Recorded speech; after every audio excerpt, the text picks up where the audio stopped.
Mheshimiwa Makamu Mwenyekiti, leo tunafanya mambo mawili ya kihistoria.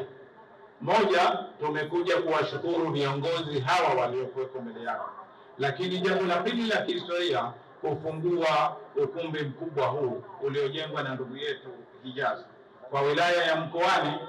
Huu ndio wilaya au kwa mkoa huu wote wa Kusini Pemba, huu ndio ukumbi mkubwa kwa sasa wa Chama cha Mapinduzi,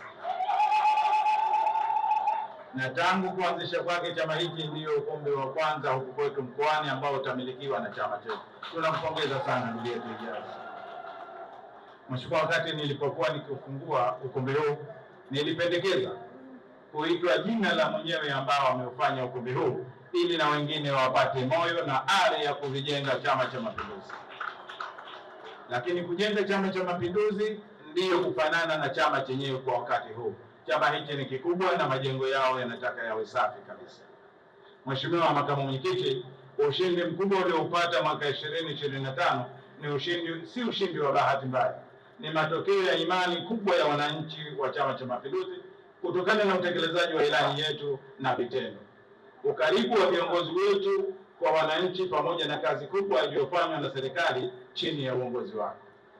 Mkoa wa Kusini Pemba unaendelea kuwa mfano na ustaarabu wa kisiasa, mshikamano na mapenzi ya dhati ya Chama cha Mapinduzi.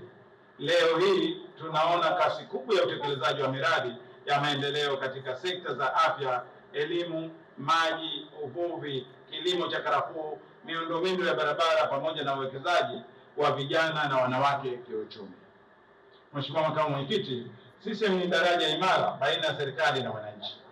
Chama chetu hakipo kwa ajili ya uchaguzi pekee, bali kipo kwa ajili ya kuwasikiliza changamoto za wananchi na kuzitafutia ufumbuzi wake. Kama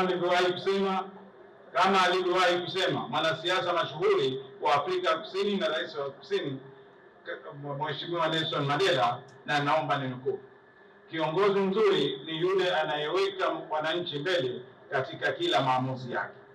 Kauli hiyo inakisi kwa kiasi kikubwa uongozi wa Dr. Hussein Ali Mwinyi, ambaye ameendelea kuweka mbele ustawi wa wananchi wa Zanzibar kupitia sera na maamuzi yenye kuleta matumaini mapya kwa wananchi wake.